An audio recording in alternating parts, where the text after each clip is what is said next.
Hello and welcome. It's This Is Going Well, I Think, with David Cooper, and I'm David Cooper. It's This Is Going Well, I Think, the show where no one's listening, no one cares, and where every episode's the last episode. So let's make this one a good one. Today, my guest, Nathan Radke, who co-hosts the Uncover Up Conspiracy podcast. Nathan's also a professor of cultural history at Humber College, and we're going to talk the strange tale of a folk hero, at least amongst UFO idiots, named Bill Cooper.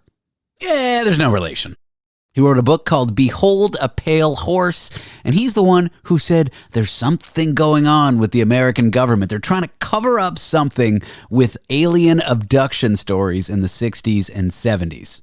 Of course, what he thought they were covering up is totally bonkers. So let's bring on Nathan to hear what's up with that.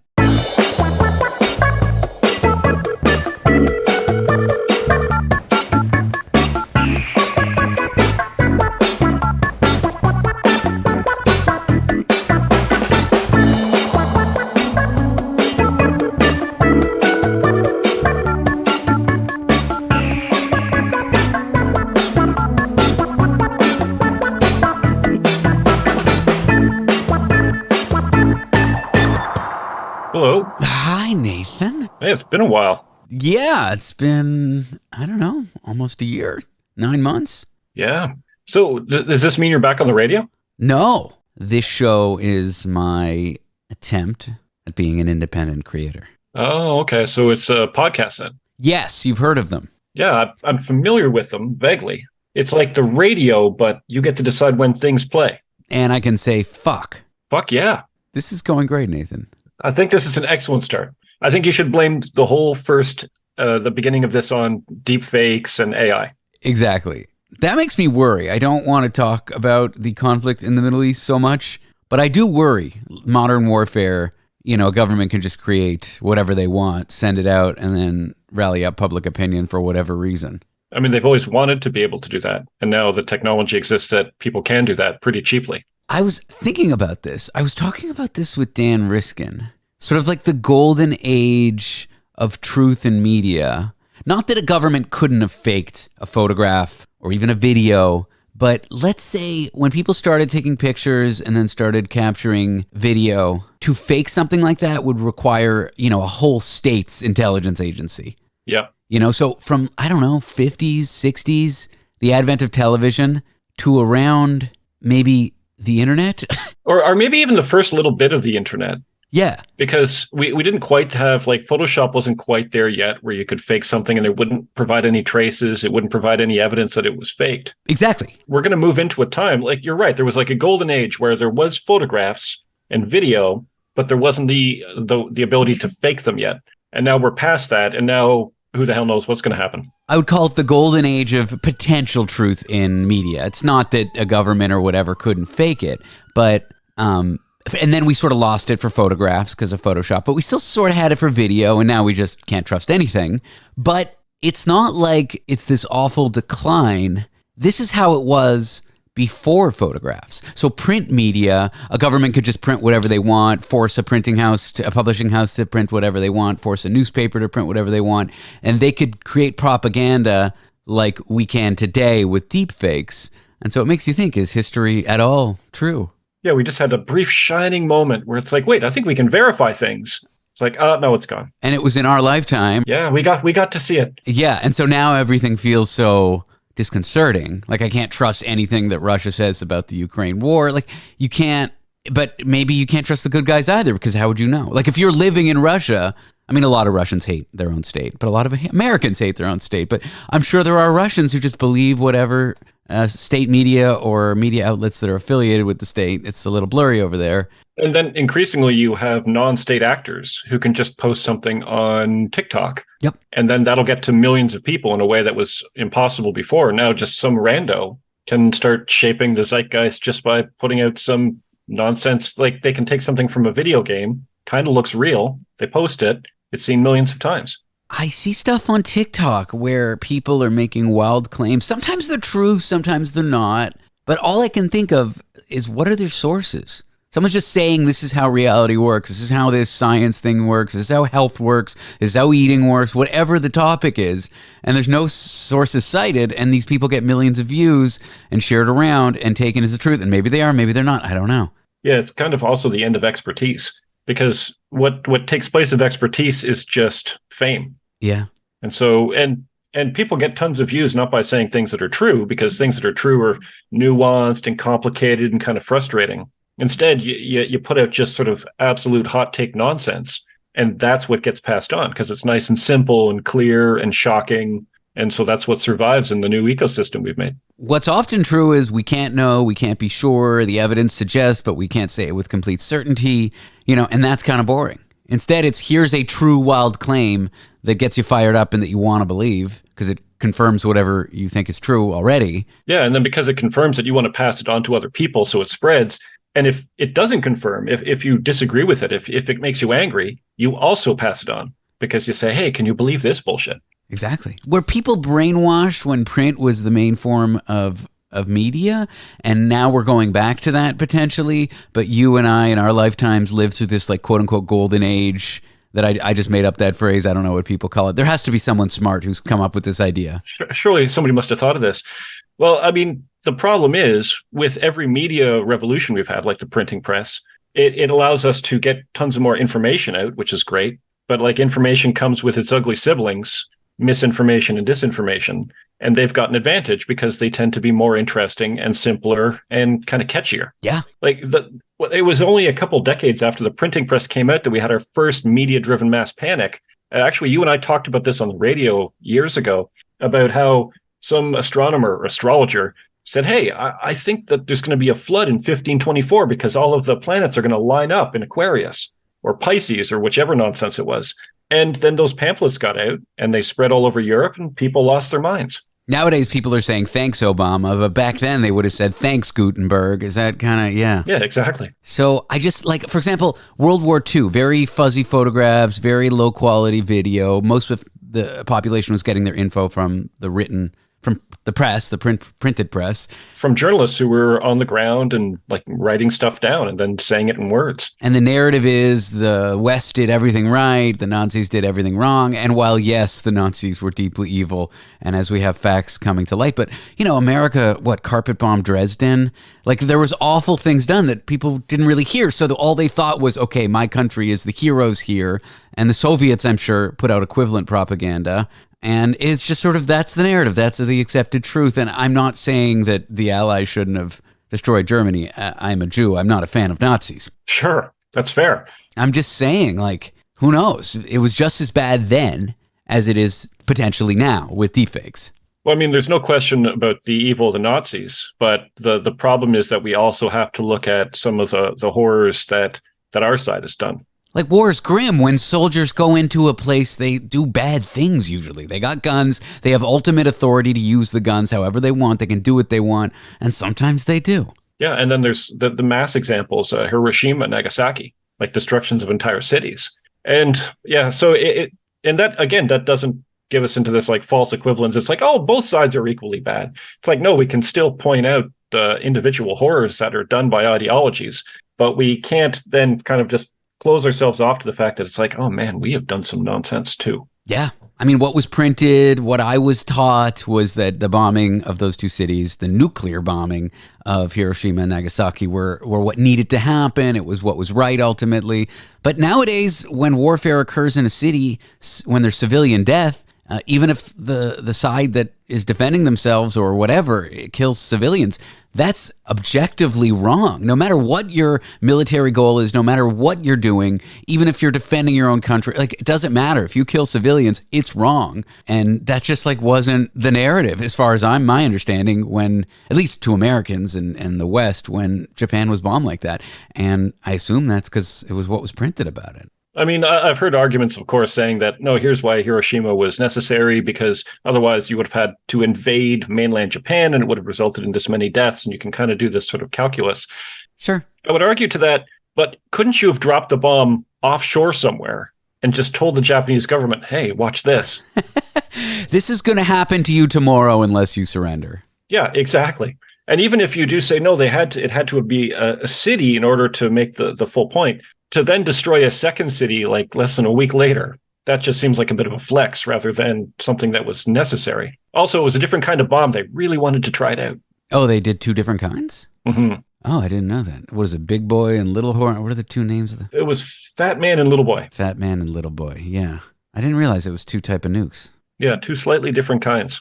Fantastic. And now they got all kinds of kinds. Oh, yeah. We're really good at it. We're really smart. Humans are extremely intelligent. So, taking a step back, I'm glad to have you on the show. I had your, I don't know, podcasting partner, friend, co-conspirator, if you will, someone who's interested in conspiracies, Leon, and I was worried you'd get jealous. Oh, no, the other way around, Lee would have gotten jealous. Good. Then I did it right. He's the emotional one, and I'm the cold, calculating one. That's why we work so well. I bring up Lee because we're talking about people believing what they want to believe, what's fantastical, and not what's true. When I brought Lee on the show a couple weeks ago, we talked about those completely bonkers alien reveals to the Mexican government. But at the same time that was happening, NASA got the most compelling evidence that life actually exists. There was some molecule found on a distant planet, and that molecule only exists on Earth as a byproduct of life. But yeah, we're presented with very real evidence, but it's kind of messy. We're not sure if this molecule means there's life on this distant planet.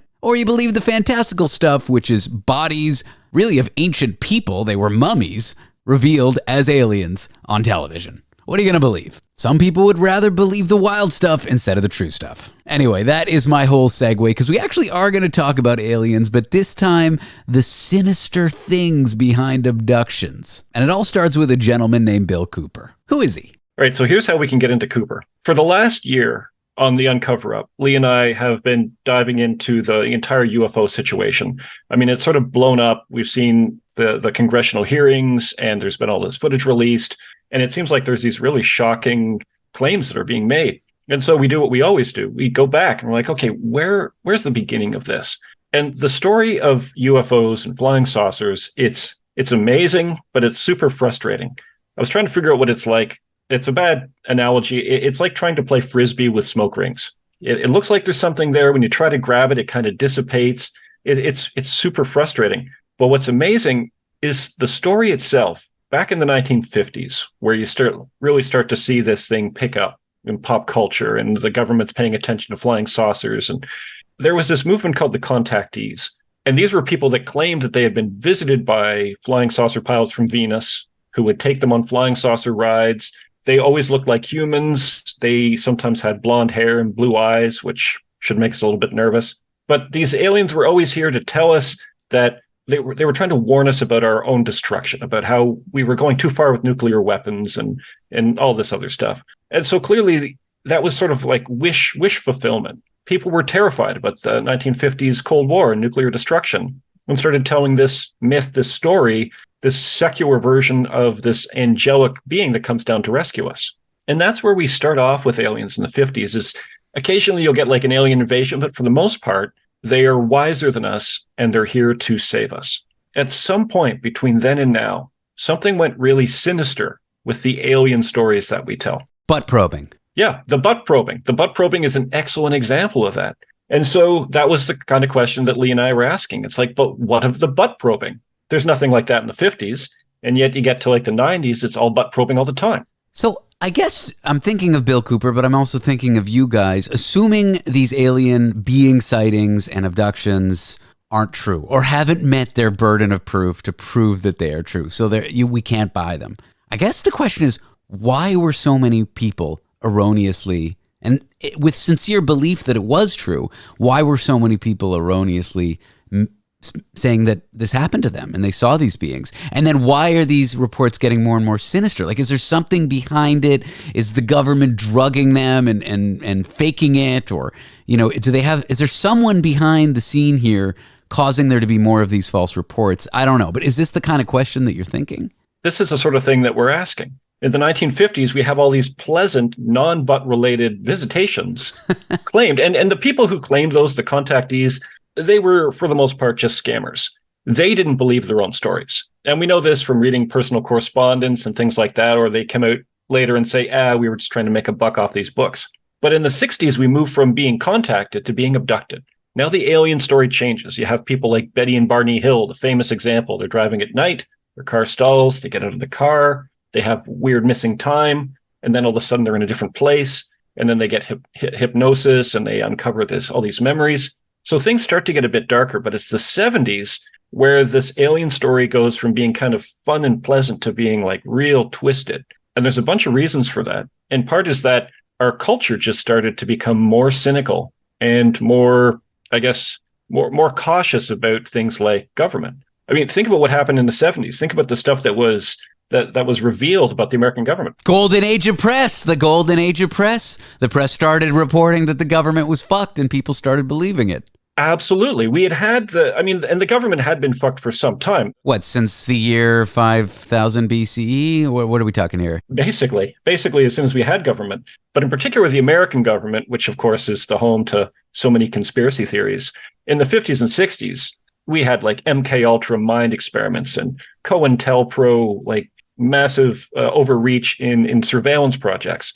And they were doing experimentation on San Francisco in projects like Sea Spray. And basically, the American government in the 50s and 60s were fucking around. The 70s, they were finding out because of good journalism.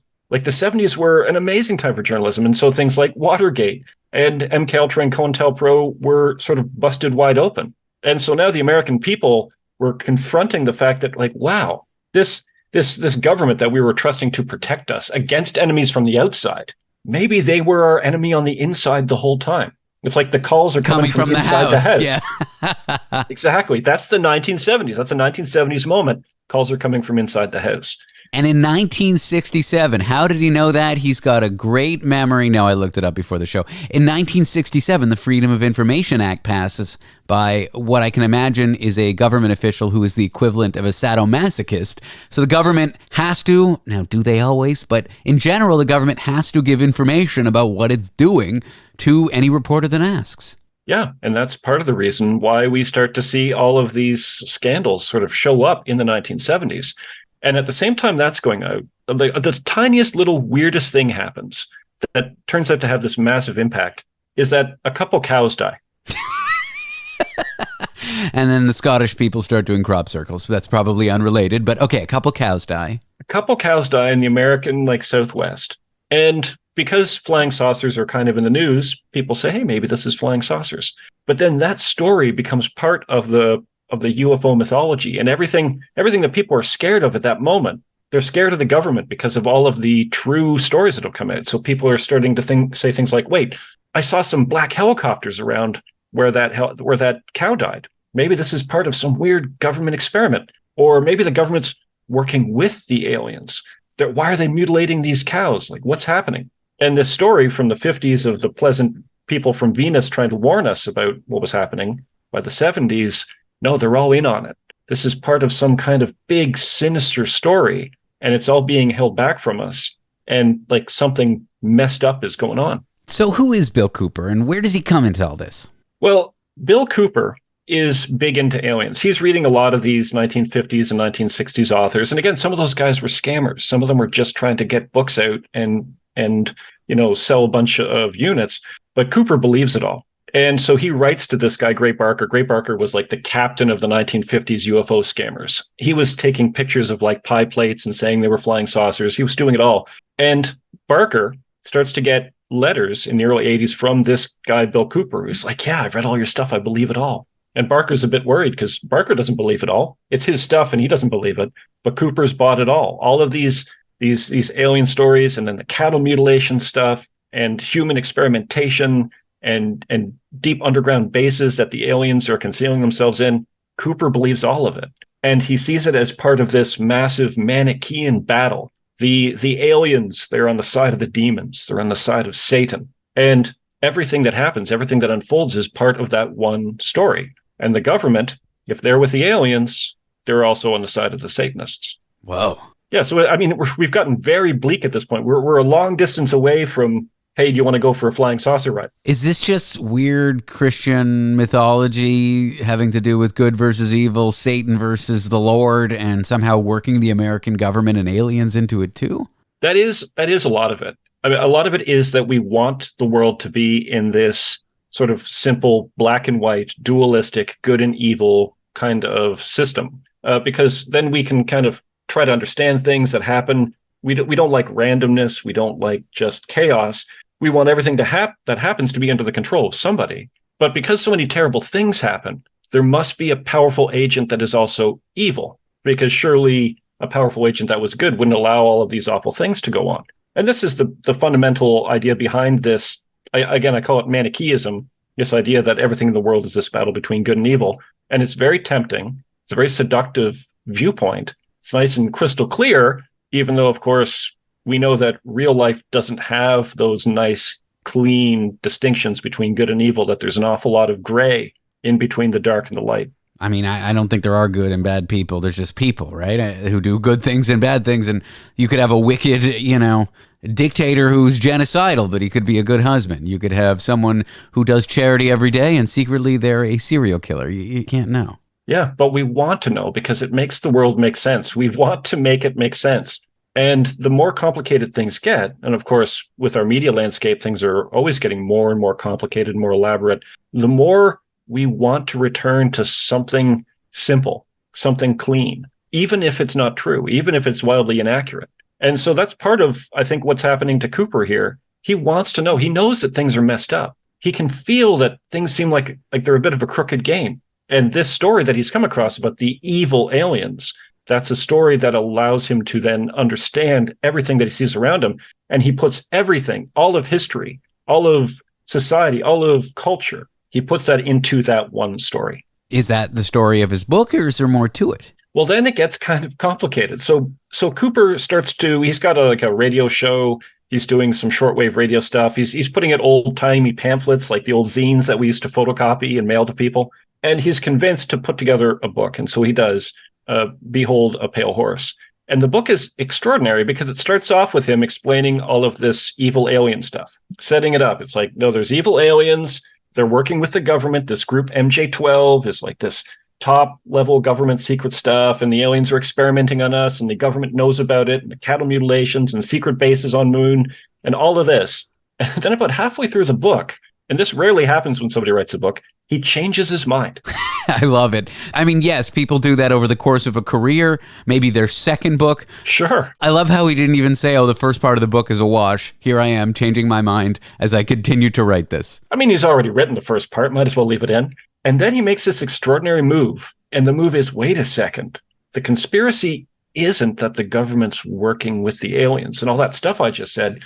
All that stuff he just said about the alien experimentation, the cattle mutilation, and the MJ12, that's the lie the government wants us to believe, because the secret is that the government's trying to give us this fake enemy in the form of aliens so that the government can then take over and bring in the New World Order and the Illuminati. Oh boy, there it goes. Always with the Illuminati.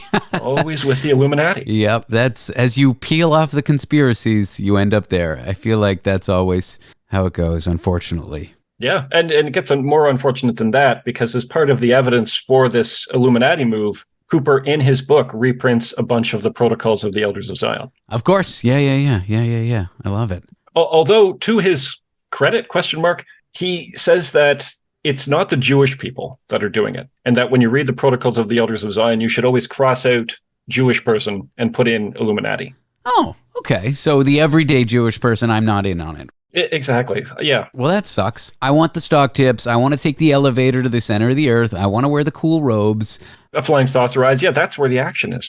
I want to know why there's a pyramid on the dollar bill. I want to know these things, and I don't even get to join the club.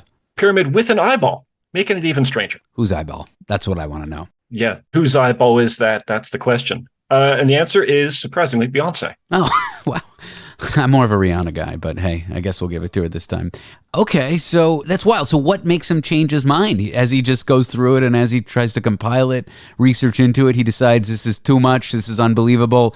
Why isn't the government doing a better job covering it up? That's because they want us to believe. Is that kind of his thought process? That's sort of what happens to him. And part of that is because, like, he's not a scammer. He's a believer. He believes in the things that he's saying. And so when he believes the alien story, there's a bunch of it that doesn't seem to check out. Not only that, he becomes aware that there's a bunch of disinformation actors in the UFO community. people who are deliberately spreading disinformation. And the truth of it is, in the 1980s, the American Air Force did have agents who were working in the UFO community to spread disinformation.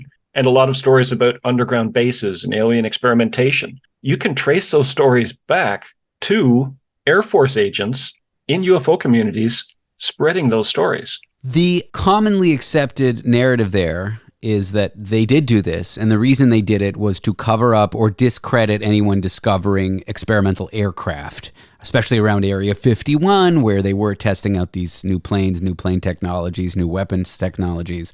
That's the commonly accepted narrative. Do you buy that narrative? Like if you're presented with compelling evidence that an Air Force agent in the 70s and 80s spread disinformation in the UFO community, was it to cover up that stuff? Does the evidence suggest that's why they did it, or do we not know? That's part of it. It's certainly part of it, because we know some of the people, like there was a guy, Paul Benowitz. He was an engineer who had accidentally stumbled across some American tech when he was playing around with his radios. And we know from looking at the Air Force files that Benowitz was targeted because they were concerned about him spreading around the stuff that he had uncovered. And so you can discredit him by feeding him a bunch of alien stuff. So we do know that is part of it. Okay. The idea is they don't want the Soviets knowing what they're doing with airplane technology, rocket technology, weapons technology. Exactly. I mean, we can go all the way back to World War II, even before the UFO craze. The American Air Force was testing a brand new and extremely important fighter plane, the XP-59, which was their first jet fighter. Now, it turned out not to be a very good plane, but it was important because it was their first jet. But they were asking, how can we test this thing without somebody seeing it in the sky? Especially because the area that they had to test, there was a lot of other pilots training for World War II. And they would notice some weird plane without a propeller with smoke coming out of the back. And stories are going to get around. And then the next thing you know, loose lips sink ships. You're going to get saboteurs. You're going to get spies showing up to sabotage this thing. Interesting. They couldn't figure out how to hide it while they flew it. And then one test pilot, Jack Woolhams, came up with an idea. He said, if you're flying this thing, this new jet fighter, and there's another pilot in the area trying to get a look at it, don't try to get away from him. Go right up beside him. Fly right beside him. Let him get a good long look at you. Wave at him. But when you're flying this new experimental plane, there's one piece of equipment that you absolutely have to have. And that piece of equipment is you have to wear a gorilla suit. Did they do that? They did. Wow. And so the idea is whoever makes this report, they think they either, if they're a rational person, they probably think they hallucinated it because it can't be real. And if it's an irrational person, well, I don't even know. There's a couple scenarios in which, but none of them are believable. Well, I mean, either way, it works great because either you've got a guy who thinks, I'm not going to tell anybody about this because I don't want people to think I've gone mad and get grounded. Or if he does tell people about it, people will think he's mad and they will ground him. It worked really well. Same thing happened to Benowitz in the 70s and 80s. And if Russians that are working in the military feeding secrets back to the Soviets, and they hear a report like that because they're, in deep enough to get access to a report, they're not going to think anything of it. Yeah, they'll be like, what? Yeah, there's a gorilla flying planes? That's probably not true. That's just information if I were a spy, I wouldn't even feed back to my handler. You hide the truth in ridiculousness. Yep. And so that's part of it. But there's another disturbing aspect of it, because I've also come across old CIA files back in the early days of the flying saucer movement, where they're saying, okay, this is a problem.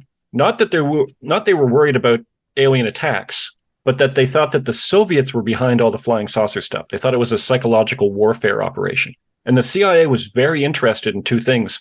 How can we stop the Soviets from having this sort of psychological warfare operation with flying saucers? And how could we do one of our own? Like, this is a very powerful new idea that's emerging in culture. How could we use it to manipulate minds?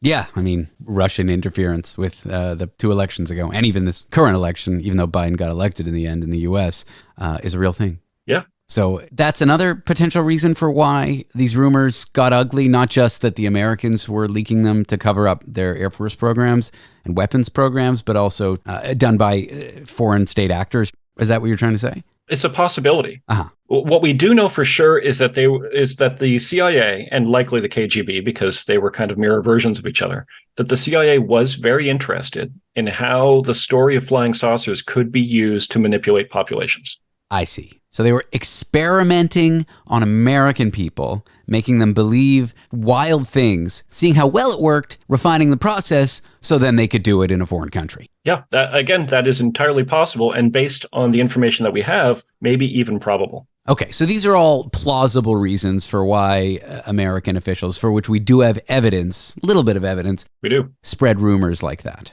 Yeah. And so then going back to Cooper is a believer. He's not a scammer. So he starts to see some discrepancies in the UFO community, and he starts to put things together. And he's like, wait a second, this flying saucer stuff, that's the lie I'm being sold. They want me to think that they're covering up flying saucers. Like, it gets very Inception. Okay, and what does he think? I mean, what does anyone ever think the Illuminati's goal is? But what does he think this cabal's goal is? Ultimately, reduction of the Earth's population. Okay, because the Earth can't sustain a lot of people? Exactly. The Earth can't sustain a lot of people. And so he thinks ultimately what they're going to try to do, the Illuminati, is eliminate billions and billions of humans through everything from vaccine programs to artificially introducing diseases like HIV. And there's a good example, actually. He believes that HIV was deliberately engineered in order to reduce the population. Now, what he doesn't realize and never would realize, because of course Cooper would get gunned down by the cops in 2001, is that the conspiracy theory that HIV was created by the American government is itself a conspiracy that was created by the KGB. Yep. In something called Operation Infection. The KGB and many intelligence agencies have been for years using false conspiracy theories to manipulate people. And that's an excellent example. Just sow dissent in your enemy, and that would, have potential effects on their economy, on, their society, on their ability to be, their readiness military-wise. Like, is that why would an enemy interfere at such a low level trying to stir dissent within a country? Just to destabilize the country? Destabilize the country to make people think that democracy can't possibly work, to make people more cynical. And we think that cynicism protects us. I mean, we're pretty cynical people ourselves. And we do that in part to protect ourselves from how harsh things actually are. But the danger in being over cynical, it's like the danger it's like the difference between having an immune system and having an allergic reaction. You want an immune system to protect you from, dangerous substances. But if your immune system starts to overreact to everything, then you could get killed by a peanut. And that's sort of what they're trying to do. They're trying to change your immune system into an allergic reaction. Interesting. And then you're just a totally ineffectual citizen. It's funny. Cynicism's healthy, but only so much of it. Like, I accept basic premises of living here in the U.S. that may or may not be rooted in sinister, evil conspiracy plots that I may know, I may not know, that I may have heard and dismissed. But in order to transact as a normal, healthy, well-adjusted human and have a community of healthy people that can work and that you love, you have to accept certain things that might not be true. Like, people say the American government was in on 9/11. My real response to that is, I don't know. I don't think I'll ever know. And I'm just going to accept the common narrative because it kind of works. And that's sort of the social contract here in the West. And if new evidence comes to light that they did it, I'll believe it then if it's compelling evidence. I have a healthy amount of cynicism, but I don't apply it to everything all the time. There's some basic premises that I accept just to live a normal life that I know may be wrong. Is that healthy? I don't know. I mean, it's as healthy as we get. Fair enough. And again, you go back to that, you want an immune system. You don't want a hyperactive immune system. You want your car alarm to go off when somebody smashes a window. You don't want your car alarm to go off because somebody walks by. Even though that person walking by may be a criminal, but maybe they are, maybe they aren't. And so the car starts freaking out. Another good example is JFK. I don't believe what is told about JFK, but I don't know what happened. And so I'm just comfortable leaving it at that. I'm not going to go through all these wild conspiracies. I'm sure some of the wild conspiracies that I've heard that I immediately dismiss may be close to the truth. I don't know. I don't think I'm going to get to know. And that's fine with me. I mean, that's a super healthy attitude. Just that one simple thing that you said there, I don't know. Yeah. If we're more willing to admit that to ourselves, that's something that protects us. Cynicism with an ability to say, I don't know. Exactly. I don't know this. I don't have enough information. I mean, again, in the modern age where we're constantly communicating at light speed with each other, sometimes with thousands or millions of people, it's this idea that you have to immediately have a take. But maybe we don't. Maybe the ice cold take is in some ways much preferable to the red hot take. maybe if we dial back on all of the noise that's constantly being thrown around, then we'll be able to separate the signal from the noise. We'll be able to more clearly and carefully see the information and not get distracted by the misinformation and the disinformation. And just like that, this show, after hours and hours and hours of episodes, finally has crescendoed to a point that I like. Something with meaning, something with substance. Thank you, Nathan. Yeah, saying I don't know. To get back to the JFK example, I kind of start in the same place as the nutso, bizarro, Illuminati-believing, alien-believing JFK was replaced by replicants. I don't know, people have these lizard people. I kind of start in the same place. When I evaluate what's presented and what the facts are, at least the facts are as I know them to be. I wasn't there and I'm a little young, but it's fishy. It smells off. You know, the way it happened, the way Lee Harvey Oswald was then shot, like it doesn't add up. I'm with you, crazy conspiracy theory person. At that point, I say, I don't know, and I call it a day. Yeah. And you're right. There are a lot of hella sketchy things about that assassination. Of course, everything from the trajectories of the bullets to the tidy way in which Lee Harvey Oswald is killed by Ruby, and then Ruby dies eventually of cancer. Like, there are a lot of unsatisfying bits of that story. And that's the story of a beloved president, beloved by some, who gets shot in public. And we want an explanation for that. We want to know what happened. Otherwise, we're out here in these streets and we're surrounded by chaos and just confusion. And in a world where anything terrible could happen at any moment, out of just a clear blue sky. September 11th is very similar. Without the backstory, without decades of backstory about American foreign policy decisions and what happened in Afghanistan and the Soviet invasion, without all of that backstory, something like September 11th feels like it just came out of nowhere. And then all of a sudden you have the mass murder of thousands of innocent people. And that's horrifying. That's too difficult to deal with. A conspiracy theory, even one that says, hey, the government's secretly doing this because they're run by this evil cabal, as counterintuitive as it is, that actually becomes kind of soothing to us because it's, oh, okay, somebody's in control. They're evil, but I can understand it. I can understand the world again, rather than just standing there and thinking, how is this horror possible? And there's some shady stuff, like members of the bin Laden family like left the day after, but probably the Saudis, who are friends of the Americans, at least on the basis of oil, in their extended network of people who are more religious than them and religious zealots, but they're sort of friends. There was Osama bin Laden. They didn't support his terrorist stuff, but maybe they saw eye to eye on Wahhabi Islam. Is that the? Yeah, that's the one. I mean, you're right. There's totally sketchy stuff that goes on. The CIA going to the president and saying, "Hey, we think bin Laden is going to attack in the United States," and doing that months before the actual attack.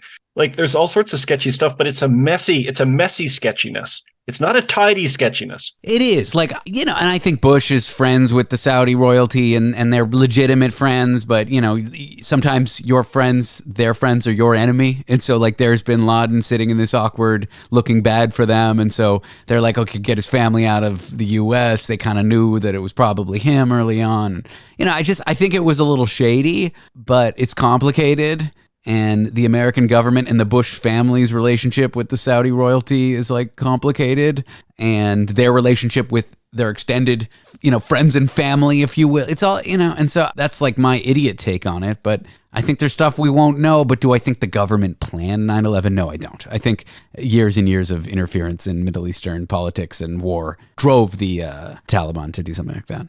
Yeah, I mean, it's an explanation. It's obviously not an excuse. And this is the other thing that we always have to bear in mind, is that we can, when we're understanding something like this, looking back into history, we can find explanations, but that's a very different thing than excuse. And having said everything that I just said, which was probably half-baked and pretty stupid, I don't know, you know, like, and I'm okay with that. Yeah. So where does Bill Cooper end up at the end of all this? Gunned down by the police. Which, if anything, just makes people believe him more. Yeah. If he was still alive now and having hot takes, Alex Jones style, and coming out with, you know, wild theories that prove to be completely untrue, then at that point, Bill Cooper just becomes another one of these guys who says a bunch of nonsense. But because he gets shot by the police, not for conspiracy reasons, and not by the feds, by his local police, but because that happens, then he becomes a martyr. What are the circumstances around him being gunned down by the local cops? I mean, the circumstances were that he was becoming kind of a local character in his area, and he was becoming increasingly paranoid, and he was starting to threaten people that were coming by his property. And so the cops, he shows up on their radar. They are concerned about some of the things that he's saying on his radio show and in his pamphlets and things like that. And things just sort of get a little bit out of hand, and he gets shot. I mean, that's the official version. So they pay him a visit to say, hey, don't threaten people coming near you or something. It starts to go poorly. He shoots a police officer in the exchange and then is shot several times. I don't know much about how the internals of policing works, but I do know when you shoot at a police officer, they're pretty unhappy. Yes, that's true. I've heard that somewhere. And so, I mean, but it fits in with the narrative of Bill Cooper so well. For him to spend all that time talking about how, they are after you. And in the end, they got him. They did. They always do. They'll get you in the end. Oh, they'll get you. I mean, the U.S., it's scary. Like if the U.S. government wants you, although maybe not the case with Trump. I mean, I don't know if they'll ever get him. But if they want you and you're a regular everyday Joe, they can get you. Look at Fred Hampton. I mean, that guy got. People get all the time. I think that the key points, the key takeaways, things are complicated, things are messy, things are unsatisfying, and we are better off if we acknowledge our own limitations and say, you know what, maybe I don't know this. It makes it less likely that we'll get sucked in to some weaponized bit of disinformation. Complicated, messy, and chaotic. That is how my ex-wife described having sex with me. Nathan, thank you for coming on the show. Your show's called The Uncover Up Conspiracy Cast. I like that, Conspiracy Cast. Yeah, The Uncover Up, and you can find it for free wherever you find podcasts for free. Like this one? Exactly like this one. And thanks for having me on. Yeah, it was nice chatting with you. It's been a while. Yeah, it was good to see you again. I'm glad you look like you're doing well. I'm not. No, I'm kidding. Oh, but you look like you're doing well. That's the important thing. Well, I got the haircut recently, so that'll do it, yeah. It's all it takes. It's a good way to fool people. It's all it takes. All right, my friend. Take care, and thanks for coming on. All right. Bye.